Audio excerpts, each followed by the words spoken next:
so everyone can keep going and they're still making a good product.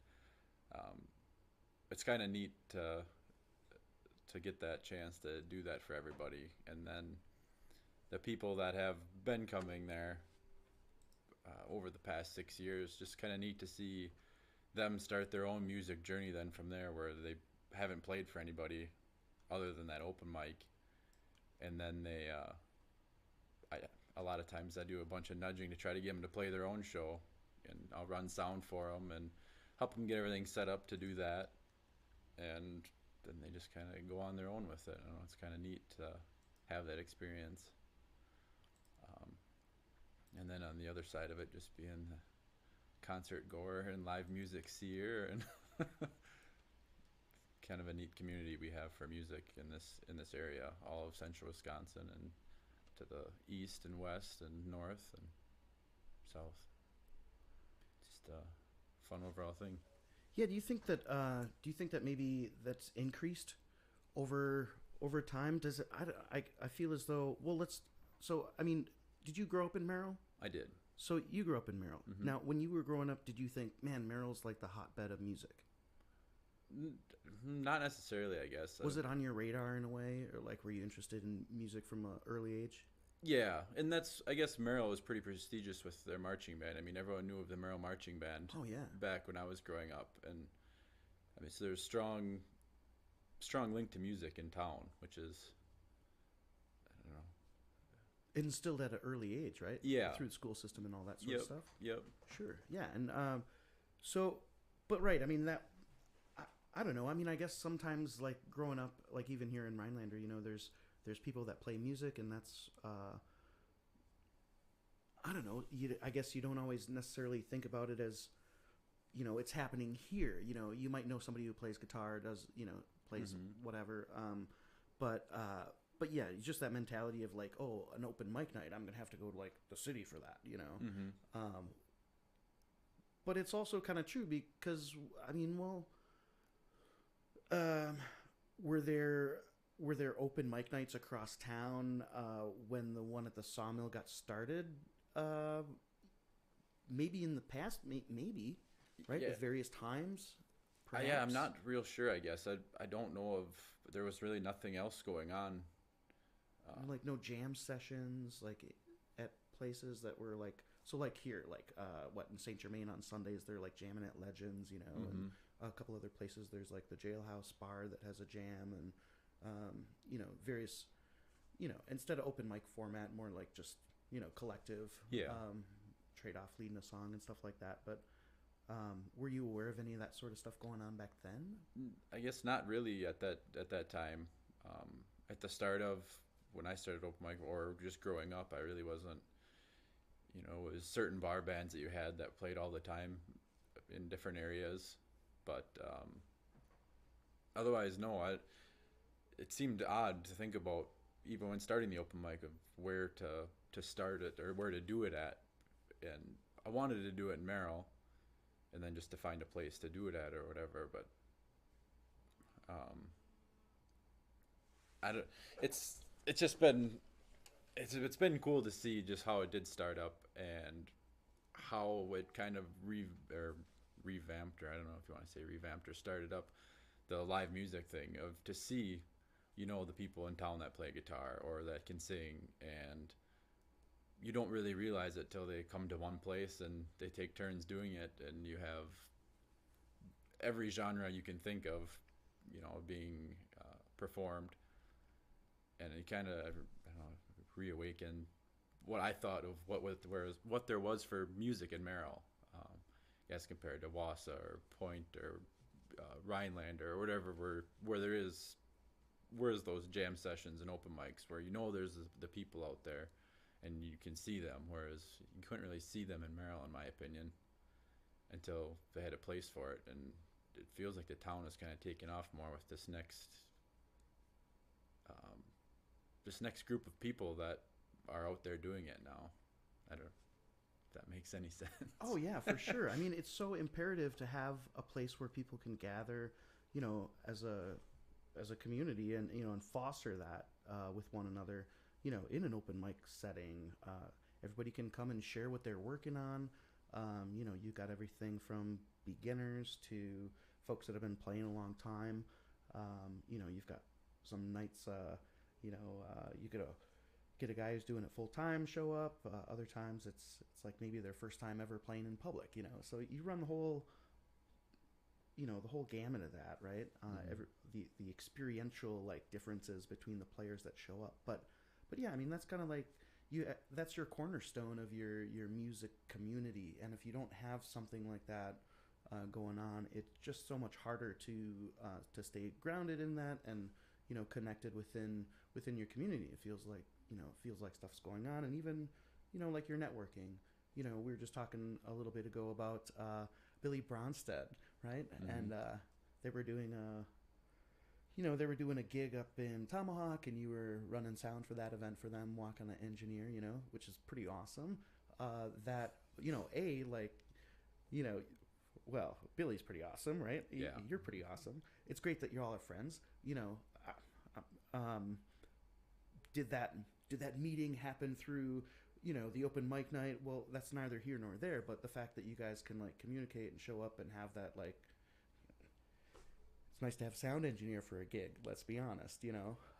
And the fact that he could call you up and you'd be available and you're like, yeah, well, I'll show up, I'll do that, and hang out and make the night a little bit better by putting you to work, so to speak.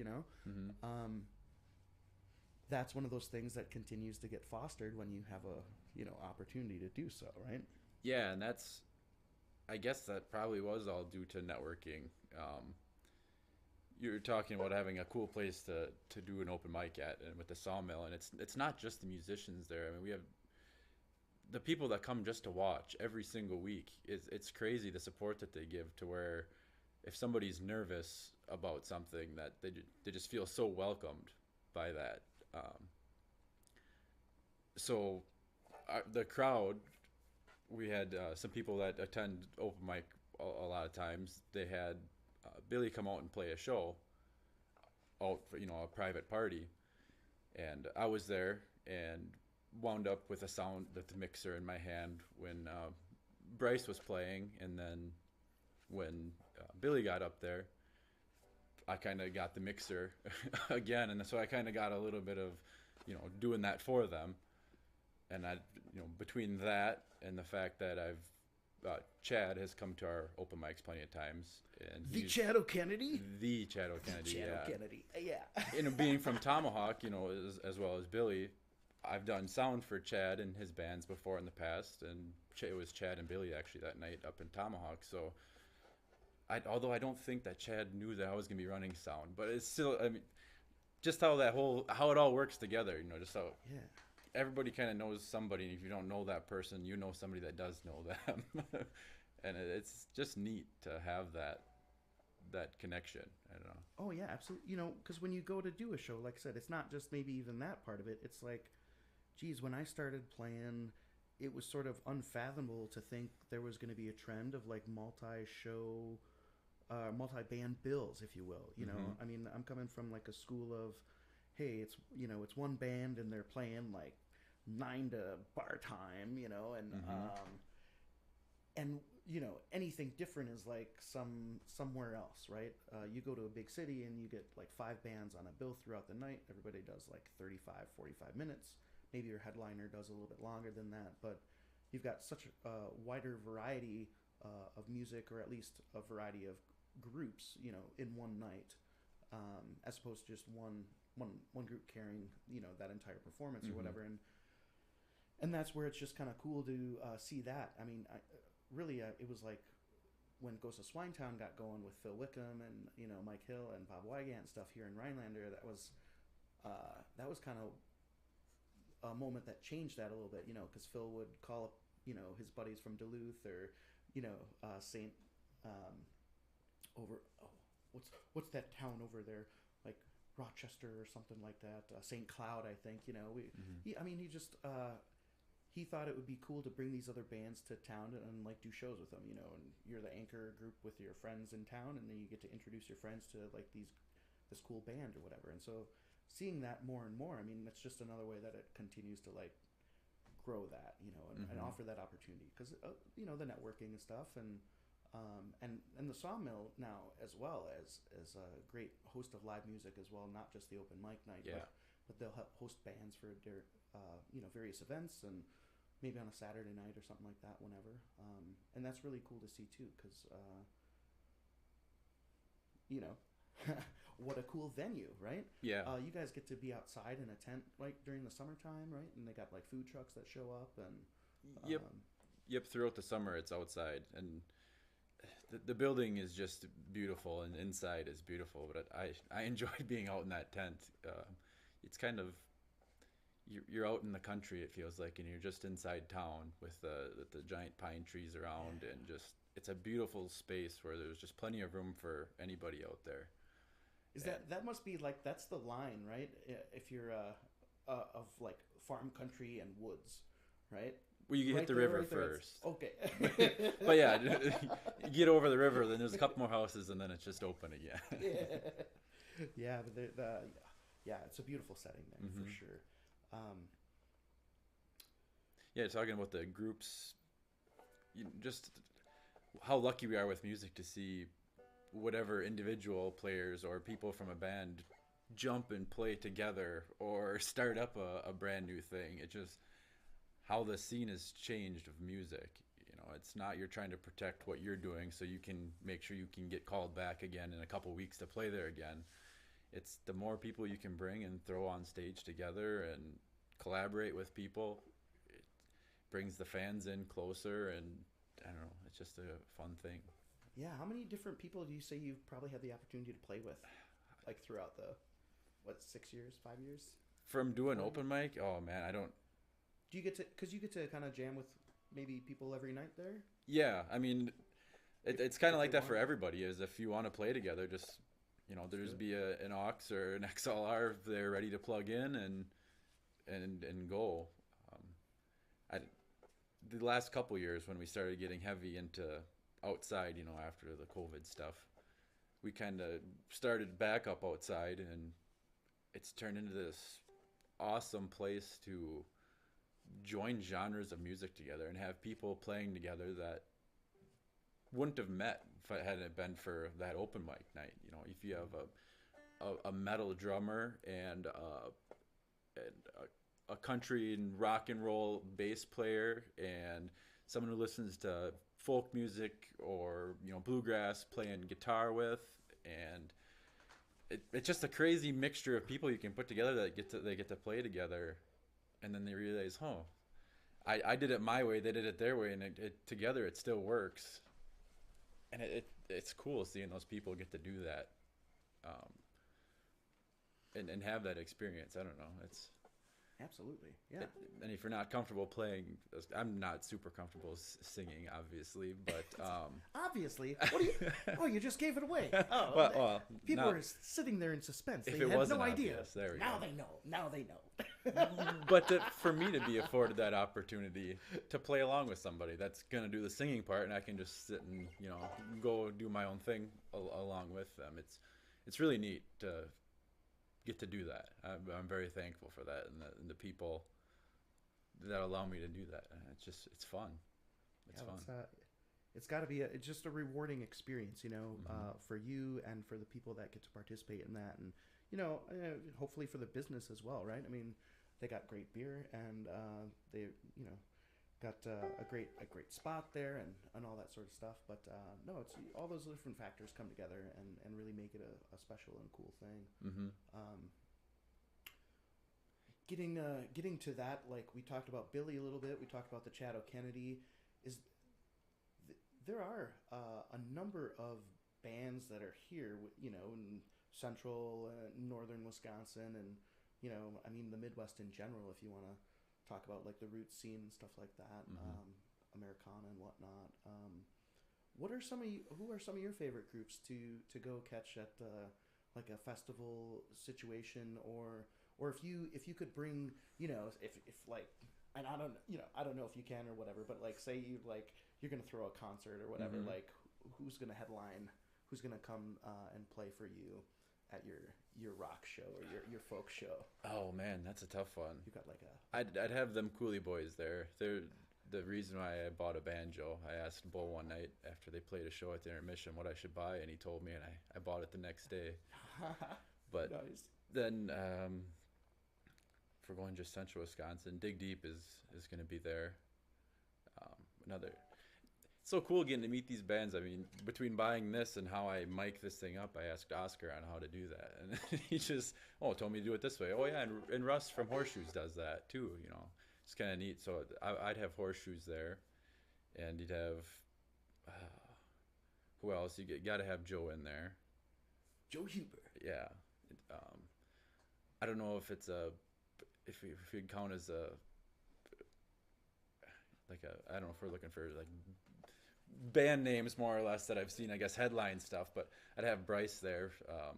That kid blows me away with how far he's coming, how talented he is. Wow, man. Yeah, he's incredible. Mm-hmm. Such a cool thing to see him grow. I mean, all you guys really, and that's one of the cool things about music, and the progression of it. Everybody kind of on their own pace at their own time, but once you get bit by the bug, so as to say, and it really becomes part of who you are, that's when things life gets a little bit more magical, Yeah. And it's pretty sweet. Obviously it's not always like sunshine and rainbows or whatever, but yeah, I mean, you can definitely, I don't know, just enjoy that. Yeah, and it's so hard to pick down. I mean, if I could pick performers that I want, I mean, if I could see you and Tuck play together again, that was always so much fun with that. But I'd have you guys there. Oh no, that'd be sweet. That's still one of my favorite open mic nights. Is when you showed up the one time, or not the one time, but you know what I mean. When you showed up there, and thank you. my buddy Bill was telling me, he's like, "Oh, there's a musician here. You got to see." Well, I'm trying to mess with the sound because it was really loud in there that night, and all of a sudden I walk over and it's like, "Huh, how's it going, Scott?" And I got to play a song with you. That's one of my like highlight open mics, and that was a real early one. Oh, thanks, man. Well, it's so cool. It's, like I said, it was just, it's a really special thing to be part of, and have like an opportunity, I mean, it's still like work a lot on Thursday nights even, and so it's like, it's still on my list, just get back there one of these nights, Yeah, no pressure. Just so fun, Yeah. But yeah. Well, that's a pretty good lineup. We have so much talent around here, and I figured hard. there would be a question like this, and it's like, oh yeah, I get my list together here, and I there's so many people I have left out. I mean, well, because I mean, new groups end up forming, and did I hear a little rumor? The little birdie was tweeting about. I mean, just like jam sessions that you get to be part of, and then other people that you end up getting to play with. I mean, are you starting a kind of a group of your own with some other guys? Maybe looking I don't know. Or you got like a steady jam session, or you're working up the ability to go do some shows as an ensemble? Not really yet. I know. Okay. The back porch jams, right? The porch jams. Yeah. The porch jam band, right? That's Yeah. Well, if we need band names that we came up with at open mic, there's plenty of them out there. Yeah. I don't know how appropriate some are. Chalkboard, right? Yeah. But I had gotten my friend Riley and Chris coming to open mic very frequently, and I told them, I said, why don't you guys do a show together?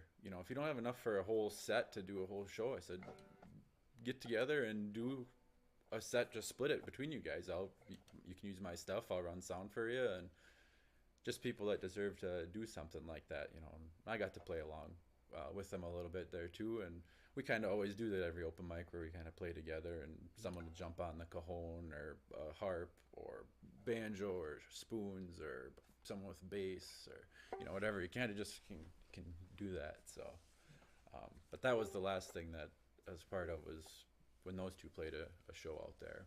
Wicked. What's the strangest, speaking of instruments and whatnot, what's the strangest instrument somebody's brought to open mic? The strangest, or is it? I guess the melodica is kind of a strange one. Yeah, Kartika brought that, and she's amazing at any instrument she plays. But that's probably the strangest, but pretty cool. Wicked, yeah, we got So, one. Yeah. I remember I walked into a music store and Charlie Strong was in there and he had like it's the Yamaha's version of that, so they call it a pianica. Okay. And he was like, "This is a weird instrument, Scott Kirby. You're gonna like it.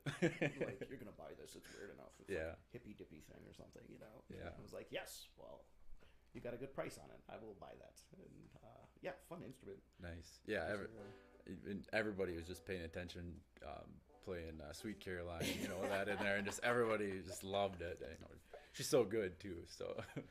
Yeah, it's well then they got the Jimmy Fallon, you know, when him and the Roots are doing like songs on like toy instruments or kid instruments or whatever. Like I think that's one of the things that gets featured within that ensemble. You know, shakers and tambourines, and somebody's got a melodica or whatever. You know. Yeah. That's so cool. Hey, do you want to? You feel like picking a tune? Yeah, I could. I guess. Yeah. What do you want to? What would you like to share with me? I probably should have changed the tuning right away on this, and I could try to do that one that I sing on here quick, so I could. Yeah, well, and two. Well, I don't. Some people are multi. I never like talking and tuning. Oh yeah, I can. I think I can. I can do one or the other, or both. It'll just be back and forth and in spurts which ones I'm paying attention to more.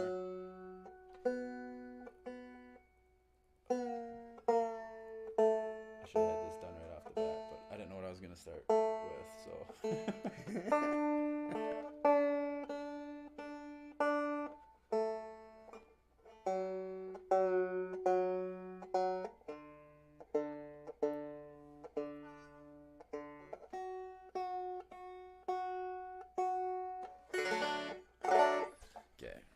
I'll try to just sing one right off the bat. So. Oh yeah, nice.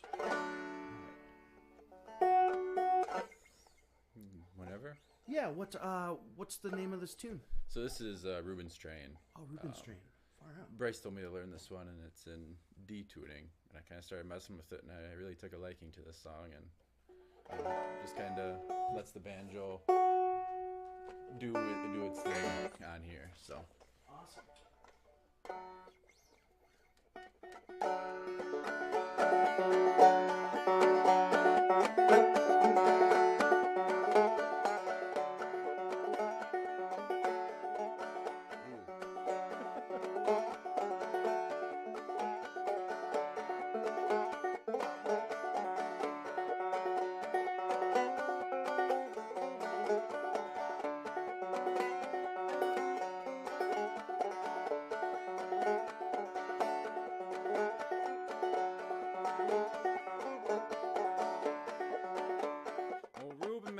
Train, he put it on a track, he run it to the Lord knows where. Oh Lordy me, oh Lordy my, he run it to the Lord knows where.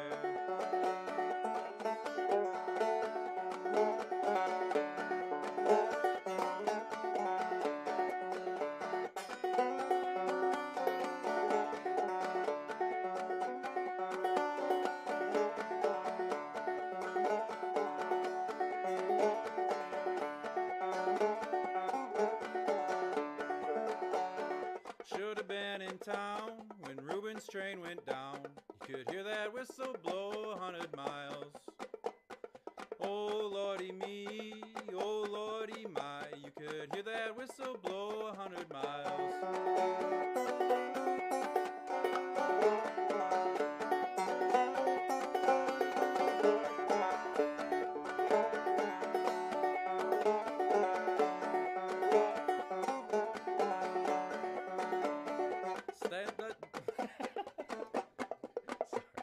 Spent last night in jail, no money to post bail. Lord, how it sleeted and it snowed.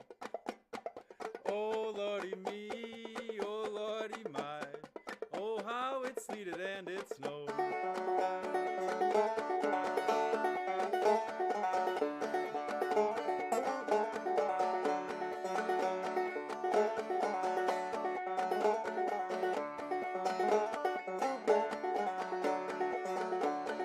Been to the east, I've been to the west, I'm going where that chilly wind don't blow. Oh lordy me, oh lordy my, I'm going where that chilly wind don't blow.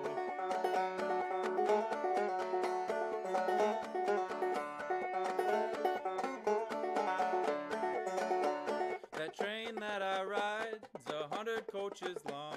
I'm 900 miles from my home. Oh lordy me, oh lordy my, I'm 900 miles from my home.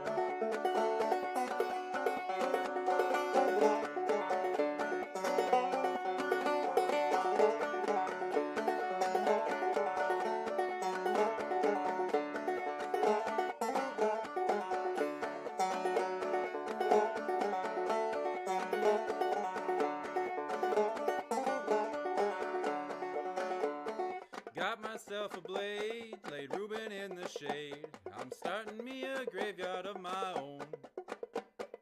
Oh lordy me, oh lordy my, I'm starting me a graveyard of my own.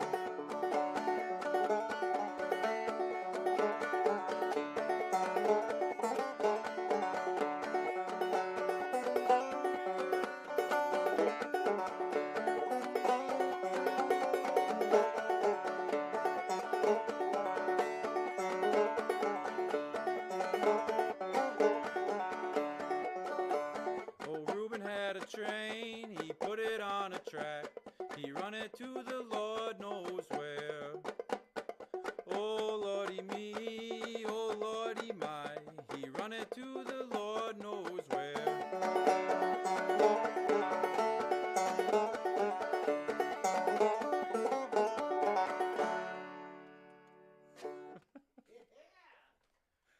It's Train, baby. Oh, That's awesome. Man, that sounded so good. Yeah. I get so nervous on There's this something stuff. about banjo on a Sunday afternoon, man, live in the living room. That's so cool. I love it. Wow. Yeah, man. That's so cool.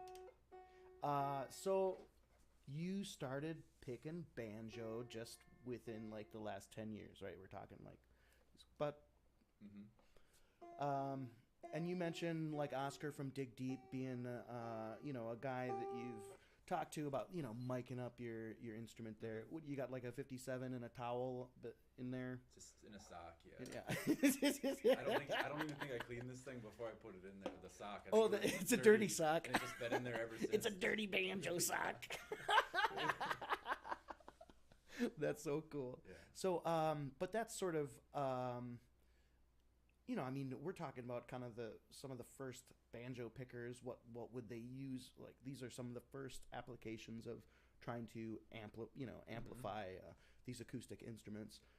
People would do that, on their upright basses as well and whatnot.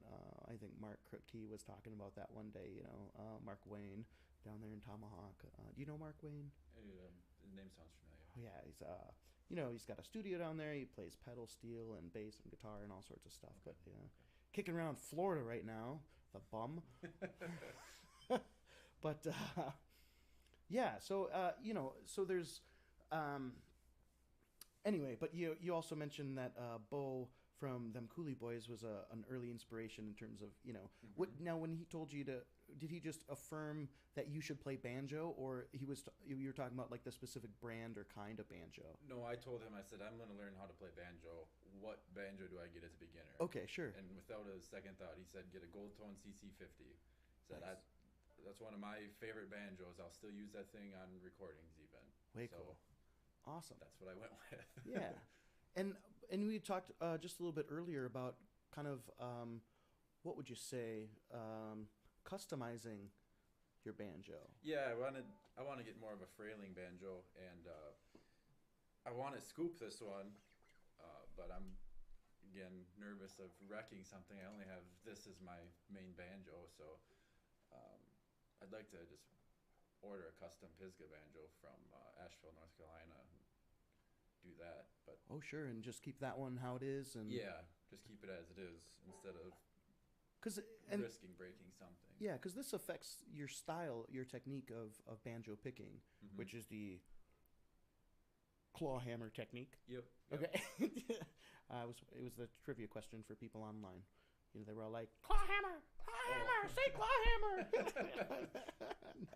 No. All right, and you win fruitcake, and you win.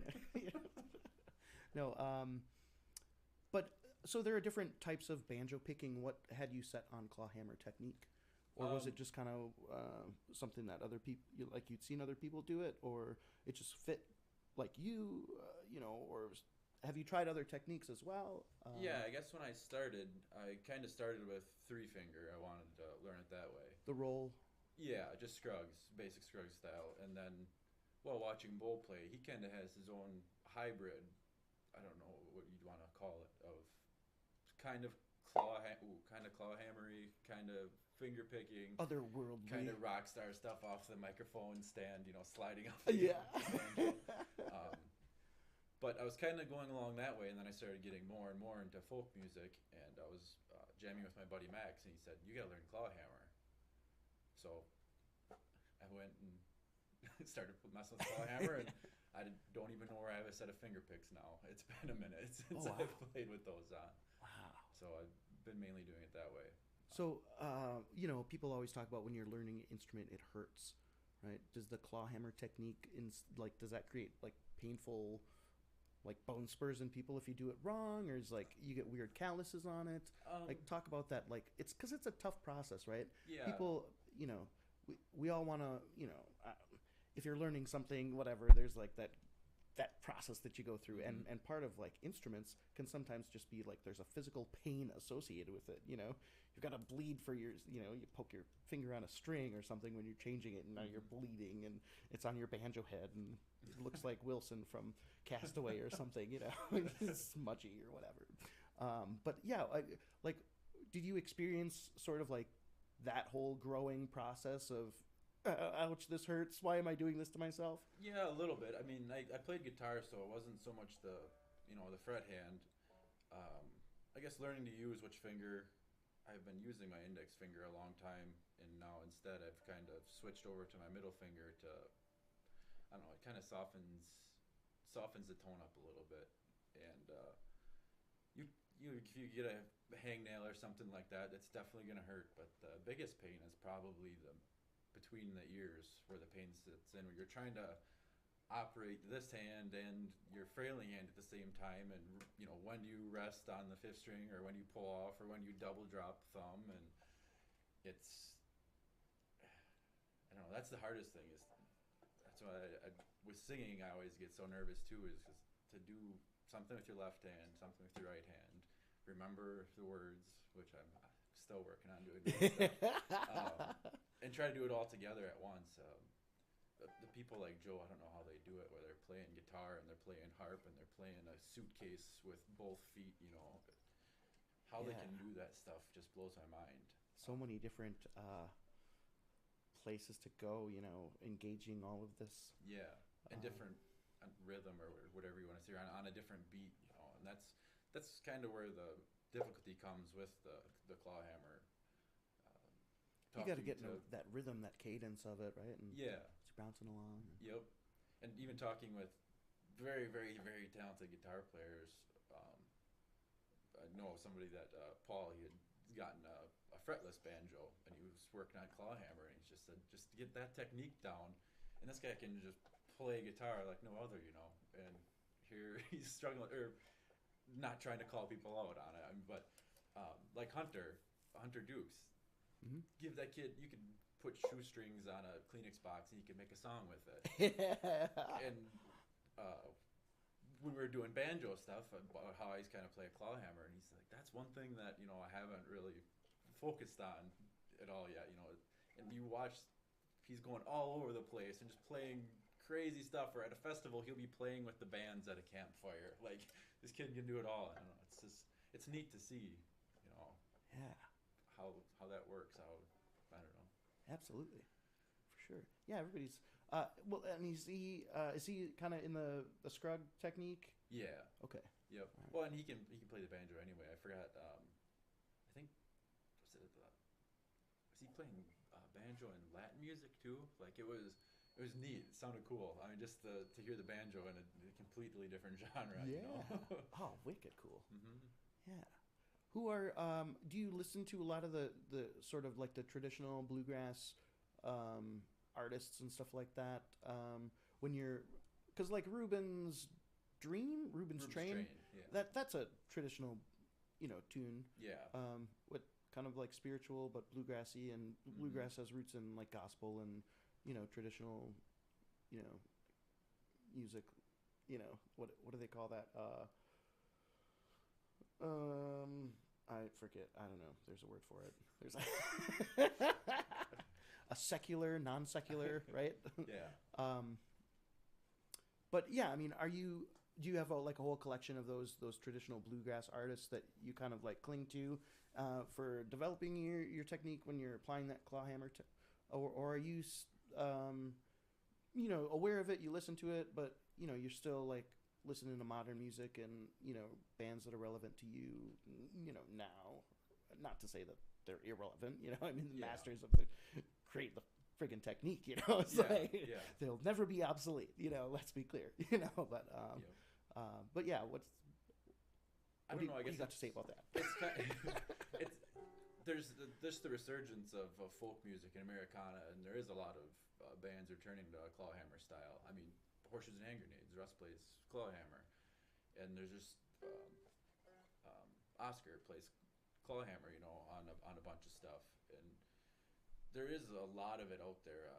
The You listen to old things, or you listen to old songs that you like, and then you go down the rabbit hole that is YouTube, and you listen to all the different versions by other people, and you can really catch on to other people's versions. Like the song "Cluck Old Hen," that's there's so many ways that song is done, and I guess my absolute favorite is Kendall Winter's version of it. She is such a talented musician, but just her clawhammer playing, that I can't emulate, or I don't even know where to start on copying that. So I pick a different version that I can kind of feel a little bit more or whatever. So it's basically just find the songs that you like and go from there. My favorite banjo song would be "Darling Cora," and I think it pretty much is "Horseshoes and Hand Grenades" that got me onto that song. Just the dig a hole in the metal part. And so I looked into that song and listened to the way more traditional sense of it, or versions of it. And then you start listening to, okay, this is how it was originally played, and you hear it played on a gourd banjo, and you hear people playing it all these different ways. And I finally found a version that I like. It's in triple C tuning. It's dark and eerie. It's just a good banjo song. Wicked. Triple C tuning. So what you got, like a C G C G C? Yeah, G C G C C. Start on a G. Okay. Yeah, so I'm not a banjo player. Well, no, yeah, no, that was right. But yeah, it's super varied. You have two notes on the entire thing, but yeah, it just gives it that. I know I like the murder ballads and things like that, old time banjo music. Yeah. Yeah, it's way cool. Yeah. Would you feel like you have a version of that? Yeah, That you play? the one that I kind of try to emulate, I guess. And actually, it's the version I like playing is from Brainjo. Banjo. Yeah, it's brainjo.net. It's like a banjo lesson place. This guy is so good at clawhammer, Right and on. he does a lot of good lessons. So if you're looking to play clawhammer, that's not a bad spot to start, I don't think. Very cool. Yeah, and how lucky are we to have access to stuff like that when we're learning Yeah. in this day and age? It's not like it used to be where, you'd have to chase down the one guy who played banjo in the 100-mile radius or whatever it was, try to get some lessons from him. Or even just trying to learn it by ear. What we have. Talking to my friend Carl Jackson, he's talking about how he used to wear records out just from going to listening to the same part over and over again so you can learn it. Well, now you can pause it, you can slow it down, you can change the pitch, you can do whatever. Technology. Yeah, it's these way days. cool. As long as it connects, then it's. Yeah, Carl Jackson, he's awesome, man. He's got a song about having chickens. That's And, my favorite song by yeah. Carl. I always ask to play. I try not to ask every single time I see him, but I make sure I do ask if he can play it for me. And he usually does. I would was hope one of my that would favorite be a people. staple of like wing night at Bill's Bar, you know. Yeah. Oh, yeah, that was pretty cool moment talking about country singers who don't have chickens. They can't really be country Yeah, singers. that's why I just love that. It's so relevant to today's music. I just snorted. Yeah. That's okay. Okay. But, Hell yeah. okay, you want me to jump into this here? Yeah. Yeah, that'd be great. I'm not gonna sing this one. Oh, it will be an instrumental number. Yeah.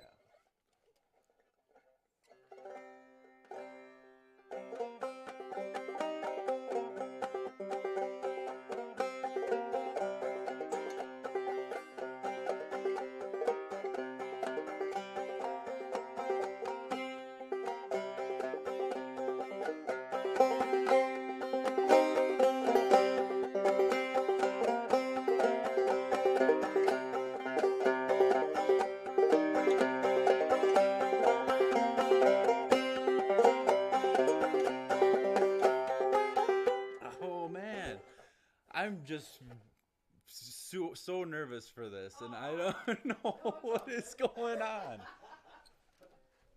It's all For good. the last 2 days, I've been playing these things. No, it's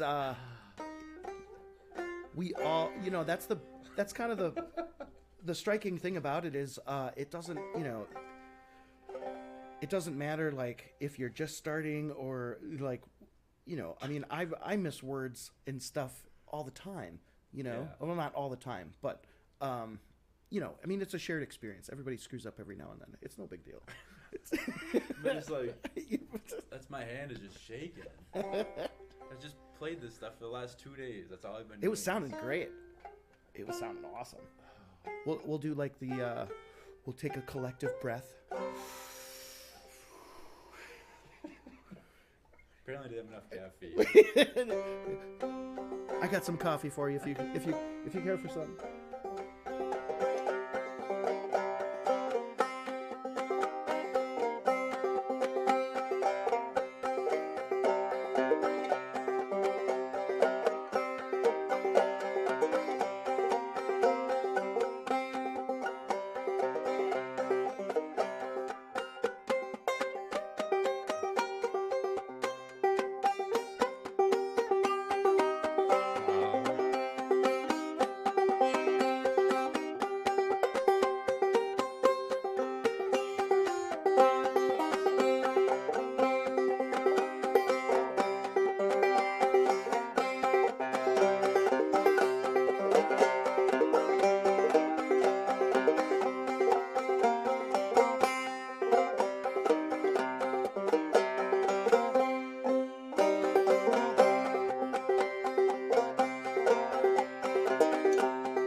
I love it. See, and here, you know, I mean, what do people always say? They always say like, "Hey, like I don't know the song. I don't know if you're gonna mess up. Like you just messed up. I don't know." Maybe it's a little more difficult to hide behind like these traditional like bluegrass melodies and banjo tunes and stuff like that, right? Because there's that metric that you're holding up against. But yeah, man, I was like, there's what you didn't mess anything up. What are you talking about? But it's all good, man. It's still. Yeah, it's. I don't. Somebody says like, well, my vocal coach was like, you know, when you think like you're done, you can't think about it. Yeah. Just like no thought. Yeah, And I it's like- usually have no thought in my mind, which is great. I mean, but I just there's like some cameras. We got these cameras here and the My- monitors. My and mom the is lights. watching right now. On Your mom YouTube, says you like- sound fantastic and it was awesome. She loves you. Yeah, I just overthink it, and there it went. Yeah, it's well, and it's tough too because like in my situation, I'm like, well, I'm thinking about my technique and my placement and Yeah. you know and the words and the time and you know what that person's ordering and you know what's that smell, you know, or whatever. All those all those different things that are going on when you're playing. Yeah. It's you're never alone in that, when it comes down to anything really. So it's don't beat yourself up too hard about it. I'm trying not to. I'm definitely trying. I've never like had something that I don't know. When you asked me to be on here, it blew my mind. I've never had. I've never played my own show. I've never done something musically like this. I mean, I know it's not just music. We're talking about music in general too, but I don't know. It's an odd thing for me to kind of be the person in the spotlight or whatever you want to say. Well, that's incredibly humble of you, man. But it's I appreciate like what you're doing, and you're so involved in music in what I see you doing, and it's everybody's got a story to tell as well. You've got an incredible one, and your music is great, and I'm sitting here getting like chills. Oh, thank you. So I appreciate that. You're one of my music role models. I'm just like stop it. People role models. They don't. Oh man. Okay, quit it now. You stop it. You stop it. It makes me think back to COVID. I mean, honestly, your streams and Horseshoe streams and them Coolie Boys streams and seeing all these people do these streams during one of the worst times of a lot of people's lives, having to be by themselves. I mean, having those streams really made a difference. I know in my life of to have music taken away from you completely, where you can't go out and do anything, and then getting the interaction. I mean, when you're super interactive on your live streams of that, getting to request songs and getting to get you to play Wayfaring Stranger and actually getting to buy a copy of it on a personalized vinyl. Yeah, that was special. That was reciprocated special stuff, man. I always be grateful for your support during that time, because just like the other side of that, I mean, we talked a little bit about like EMPs and crazy tech wars and whatnot. Like we're so dependent on technology, and what if it comes crashing down? Then what do we do? Blah blah blah. Mm-hmm. But like in that time, that was why we're here right now in a way, right? This wasn't possible before that all happened. And the reason why this is happening is because this is the only way we're gonna like connect with each other and have music to share. And if we're gonna do it, like at least have some type of benchmark quality standard production, whatever. I think somebody actually was like, made a suggestion, right? And they're like, well, you're Scott Kirby, you should like upgrade your camera, or whatever. And I'm like, well, you're right. It's like it's like $300 camera, and it's got a built-in like audio mixer, and if you can just figure it out how to connect it to your computer and all that sort of stuff. But that meant so much, to hear that things, resonated, particularly like through that, like that least of all vinyl stuff going on, and that not only was it cool to have support, to know that you were out there and you appreciated what I was doing, like that made it more worthwhile, for me to know that it meant something to somebody else. And then, those special requests. I mean, I got to do a version of that with Brett Winters at the barn, which was really cool too. And I got to explore that song in and of itself. Like you talk about everybody's different version of it and whatnot. Yeah. I kind of got to create my own, which got me in a creative process back to, like using my little RC, the BR1180, from Boss Roland or whatever, like the digital portable 8-track. I used that in the barn and set that up and made those records and wow, yeah, I mean, I would be like so lost without the ability to do music, in any capacity, whether it's performing live or writing, creating, recording, whatever it might be, and talk about like renewed sense of purpose and opportunity for that. So in a hopefully non-superficial way, it just meant a lot to me, to have that experience. Yeah, I mean, there's people that music just keeps them going. And when all that music was gone, I mean, it was nice to be able to have that personal connection back with the musicians you'd go out and see, and you'd get to hear and joke around with and get your requests, before you go home. And it was nice being able to get that personal touch back into the music and to for be able sure. to talk. I mean, Yeah, and I think about like the Tuck Pence nights too. yeah, Here's a guy who's been playing music basically, week 5 nights a week, 6 nights yeah, a week for forever. And and all the people that he plays for, like throughout the state, throughout the region, throughout the world, right? But it was just incredible because everybody would be like, oh, we're going to the Tuck show. Like, it's not just like, you know, it's not just the bar in Merrill, and whoever's in Merrill or whoever travels there like gets to see him.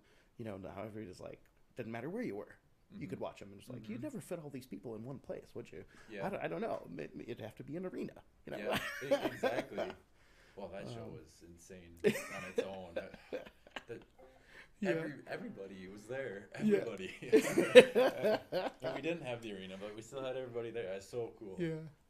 Yeah, and right, for him, he had a lot of health issues going on, right, that were surfacing for him, and he even, prior to the pandemic, he was taking time off and wasn't really able to go out and be amongst people, so it was like that much more time and separation or isolation from doing what he was doing, and it was really rewarding to be able to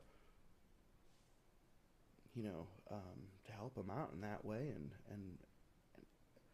I don't know, it was like one of the other driving forces behind it. It's like be able to do that. And that's so cool. I mean, how many Tuck heads you had tuning in to see that, to see Tuck, and it's kind of neat to see what we were talking about, EMPs and stuff, whatever.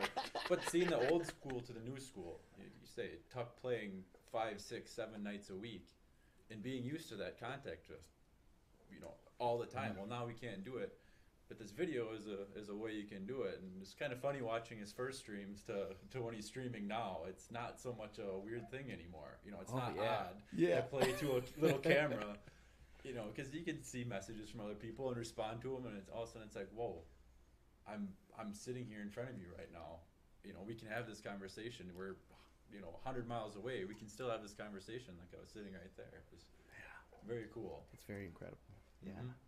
And oh man, yeah. There were a lot of great things about that, and I know I was talking to Bob Wygan about it, and it was sort of like, well, here's something like it's this streaming thing, it's the podcasting thing, like all these different various elements of the industry, if you will. It's not that it's a new thing. It's been around for a while. It's just, when did you ever think that it would be an important element in the mix, or your only element of the mix, or your only option, right?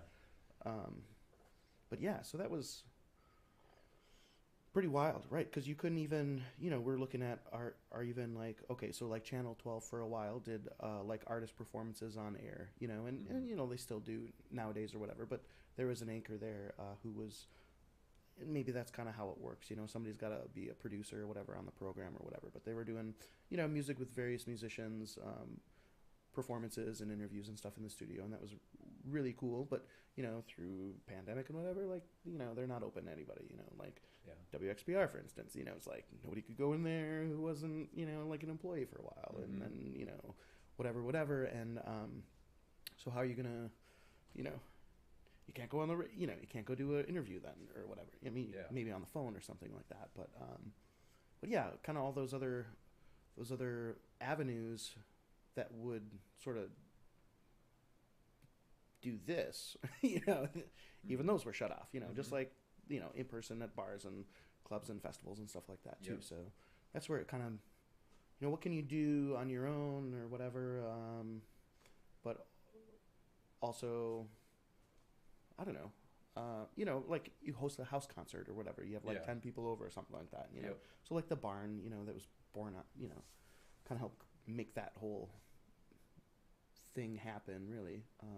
It was always sort of a thought of ours that, and we did, I think, a couple things prior to where it was a house show or whatnot, set up in there. But it certainly lit a little bit of a proverbial fire underneath that whole, thing to really get it going a little bit more. There's still work to do out there, um, but yeah, it's cool. Trying to make the best out of it, really, I guess. And grateful to have the opportunity to have you here today, because it's sort of like a full circle thing in a way. If you think about it. Yeah. I mean, now that we're just talking about that whole experience, I mean, yeah, I mean, how, because that's what this was supposed to be for, anyways. Mm-hmm. Helping, helping an artist, have an opportunity to be heard, or to share their story, share their music, have a little conversation, and get it put together and stuff like that, and or perhaps some people just the opportunity in a way, maybe you're not used to the spotlight. Yeah. Why? You should have a big one. Why not? 'Cause I mean, you don't go looking for it, right? Yeah. Maybe that's just not who you are or whatnot. Cool. That's awesome. Like you're humble, and everybody's kind of got their own like self-preservation ego and all that sort of stuff, but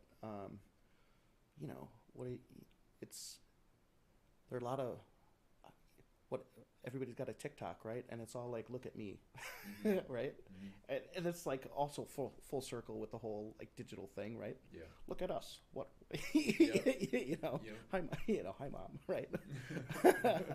But I don't know. It's a guy could probably think too much about all that sort of stuff. Yeah. But anyway, I'm happy that you were able to come over here today, Well, and I'm very appreciative. and it's really cool to have you in the living room, and I like your story, man. I like what you're about, and I like what you're doing, and I like your music, and I wish that you would play me another song. We are probably getting to that time where you've got a league thing going on. You got a football game later. Yeah. Soccer game. And we had some technical things. I'm gonna have to call the people at Road or figure out whatever customer support on that thing and get that going. But a little bit later going today than what we wanted to. But this has been fantastic anyway. I mean, I love just hanging out and chatting, and we still maybe have a little bit more time. But yeah, if you feel like getting into another song, I love that. Yeah, sure. I was also kind of thinking about that 3C tuning, and I've got it's like an open C tuning on guitar, C G C G C E or whatever at the top, and and that's where I don't know, was that bore out of like old blues music, slide guitar and stuff like that? Just those drone tones where you get a lot of that double stuff. I find it very interesting to write songs in that tuning, just because of the accessibility and Yeah. Well, and it forces you to think about it a little bit differently than like the standard tuning or whatever as well. on the banjo, it starts to make more sense with. I mean, if you think of frailing as the original way to play the banjo, it makes sense the different tunings because you're not playing up past the fifth fret. So to get those string combinations in there that are easy one finger hammer-ons and pull-offs and stuff, instead of having to, all over up the neck, I don't know. I've been really messing around with a lot more tunings lately, as you should with claw hammer, and it really does open up what you can play, So it's got to be something rooted along the lines of that, of what you were just saying before, why it would be, if it was blues or whatever, because you're talking slide stuff is you're barring essentially. So. Yeah. Yeah, I always thought that was cool. Like you just move the whole chord, Oh, here's another one. Oh, C sharp.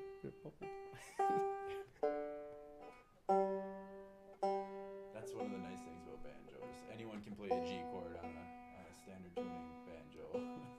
Oh, so well, and you mentioned some of our local heroes, if you will. You know, the Bows and the Oscars and the Hunters of the world and stuff like that. Um, are there other like banjo players that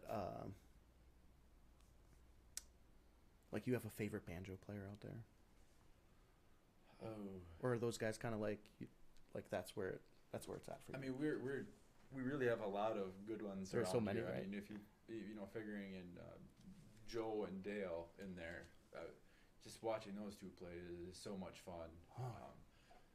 But I don't really know if I have like a set. I just like. There's so many different ways to play the banjo, and each one is different. So you can't. I don't really have like a favorite other than, like I say, Kendall from the Lowest Pair. Probably she's Sure. probably my favorite banjo player. It's so Yeah. beautiful how she makes the clawhammer sound. I don't know. I really like it. So I as a in all seriousness, I thought you were going to say Kermit the Frog. Yeah, I mean that's he's probably the biggest celebrity The- banjo player that the ever existed, right? the The Rainbow Connection, right? Yeah. And every single time I play a band, I'd pick up the banjo or whatever. My buddy Dano would always say that right away, right off the bat. Was, oh, you can play Rainbow Connection? That's all I hear whenever I hear banjo. Kermit the Frog. Every single time. Yeah. I'm glad I can still hear him say it in my head too yet. So. That's awesome. Yeah. What's the name of this tune? Man, I want to do. I'm some sure you got a whole John Hartford. Oh yeah. But Hartford I don't really tune. think I should try to sing at this point. I'm just so nervous. Oh, wicked. No, don't be. Do it. Do it Okay. anyway. Okay. How much time do I got? All the time. All the time? Okay, well it's about 10 to 4. Okay. And you're Oh yeah, I should probably get motored here. I shouldn't. I was like 10 after 4. No. This would be Tall Buildings. Tall buildings. Yeah. By John Hartford.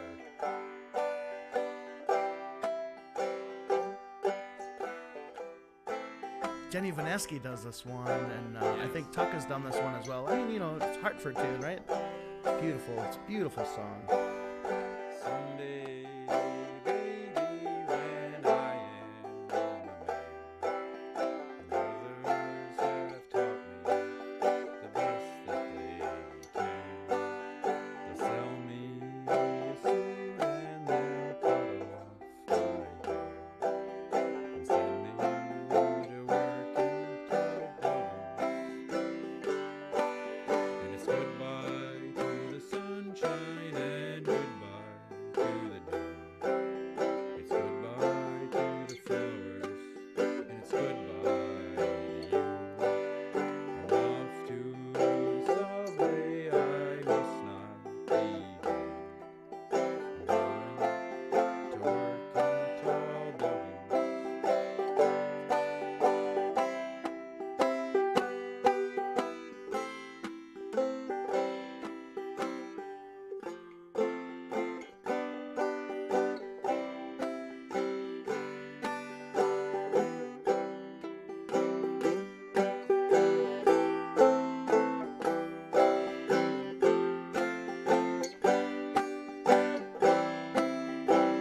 And when I retire, my life is my own. I've paid all the payments. It's time to go home. I wonder what happened betwixt and between when I went to work in tall buildings. And it's goodbye to the sunshine and goodbye to the dew. It's goodbye to the flowers and it's goodbye to you. I'm off to the subway, I must not be late. I'm going to work in tall buildings.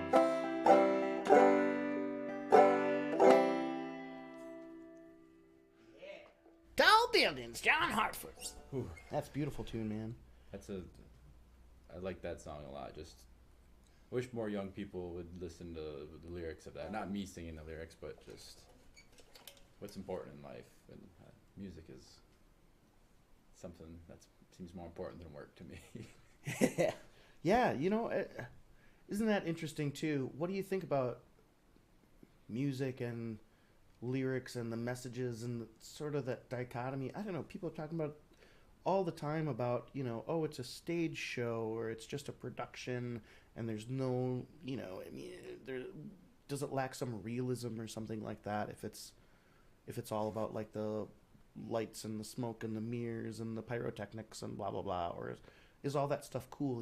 It's like a song like that John Hartford wrote. Can you really write another song like that? And was that from a time where people wrote differently? Nowadays when we talk about music that's being put out, okay, so it's not true for all of it, right? But maybe popular music that you hear on a radio or something like that. Does it lack a certain depth, or is it just different? No, whatever you hear on the radio nowadays, lacks all that depth. I mean, we're so lucky to have this music scene that we have. We get these songs written from the heart. I mean, you talk to these people and they'll tell you the story behind it of what the reason they wrote it for, or who this song is about, for them. And I guess that's just why I love this music scene around here. And it doesn't matter. It doesn't have to be folk Americana. It can be rock music, whatever. Just getting to talk to these people. And back to the COVID thing, that really opened it up. Is just that everybody kind of is letting themselves out with this stuff. It's like, talking in circles. It feels like. Well, it's like the Rick Rubin thing. You familiar with Rick Rubin? Well, he was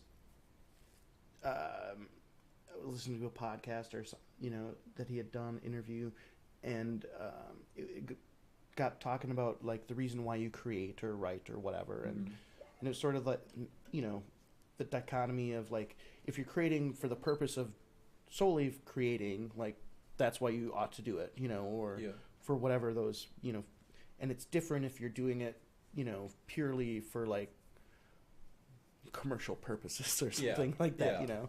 Like you have to have or there's just a difference. Maybe it's not bad or good, but it's just like comes from a different place. So I guess that's just kind of hard to answer that question of if, can a song like that be written again. And that I hear those songs. It was my Living and Lying by them Coolie Boys, one of my favorite songs, and Billy's Old Fool, like just those songs. I feel that same way when I listen to those songs as I do to John Hartford's. Written from an honest place and share an experience in that way. And there's sometimes we get little glimpses too, like that people seem to pop through. Like, I mean, we talk about like the Sierra Farrells of the world, like going from like busking on the street corner to like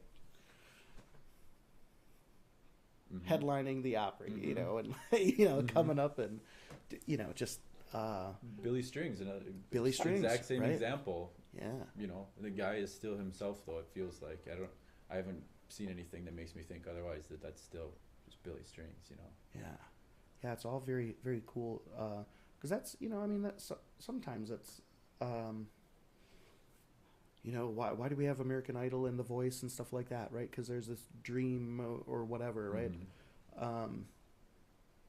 But there's also like incredible tragedy, and it just exists, right? Some people never get where they were wanted to go, and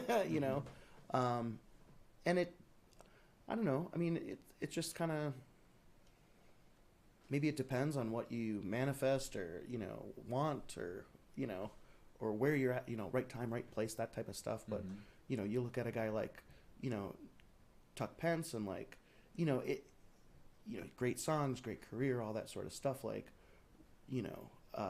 is he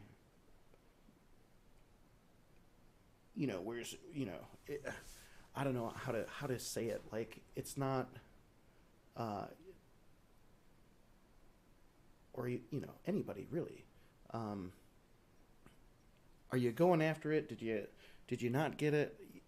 You know, what the heck are we trying to say, Travis? Well, It's just like those people. Like if that level of success, maybe not everybody wants it, right? And it's sort of like professional athletes in a way, right? Not everybody's going to get on the NBA or be an NFL player, right? Not everybody's going to like headline a tour and like blah blah blah or whatever, this and that. But you could, you can. Yeah. You can do whatever you want. You can go play shows. You can tour the country. You can blah blah fill in the blank. Nothing's stopping that except inaction or tall whatever. buildings. Tall buildings. Right? I mean, that's what it is. It's, it's exactly that. You make your happiness with it. If you're happy with what you're doing, then you found all the success that you needed. You don't need to be headlining a sold out stadium to be successful. Yeah. And I think that's what I wish more people would judge their worth on is that if they're happy doing what they're doing and they're making others happy, that's you've hit success. You've made it big right there. Yeah, so many times because we are worried, so, it seems that way, like we are judging ourselves based on how other people are judging us or whatever in that regard, Yeah. Yeah, I mean, there's, I just want to like be able to make a living doing what I love, something else comes out of that, cool. If not, like, if you, Yeah. no problem. Like, a satisfied mind. There's a song, right? Daryl Scott covers that one, and it's an old tune that he dug up from one of the songbooks and whatnot, But who also did it? Was it? He did it on tour with who? Robert Plant, I think, the band of Joy. Okay. Is that right? Maybe I'm getting that story wrong, but yeah, I mean, what a lesson in that. The wealthiest man by far is the one with the satisfied mind. It's like you got to be comfortable in your own skin. You're the only one who can dictate your happiness and how satisfied you are with your success or your life or whatever, right? But anyway, it's still nice to hear like people say, like, oh gosh, Tuck's song should be all over the radio. He should be like millionaire, like blah blah blah or whatever. But more money, more problems. Somebody said that, right? Goofy stuff. Well, man, thanks again for coming by today. It's great hanging out in the living room, and thanks for sharing your songs. I don't know if you want to go out on one if you feel like that. It's about 4:00 right now. You maybe have to jet without one. I don't know. But if I could squeeze one out of you, I will. I'll just do an instrumental, a little John Hartford. It's not going to be anything fancy, but okay. Yeah, I can. This is way cool. Thanks again for being here, and it's incredible. I hope to see you around a little bit more and hanging out at festivals or get down there to see you at an open mic sometime. Yeah, or for sure. If the band ever takes off the porch and gets out someplace else, maybe we'll have you at the barn sometime in the summer or whatnot. Right. That'd be a lot of fun to pick around a campfire and watch the stars. So, yeah, cool. Man. Perfect. So there's another Hartford tune. Yeah, it's just messing around with steam powered airplane. Steam powered airplane. I like it.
I love it, man. Yeah, music is love. It's expression. It's comes from a sacred place, and it's really cool that you're doing it, man.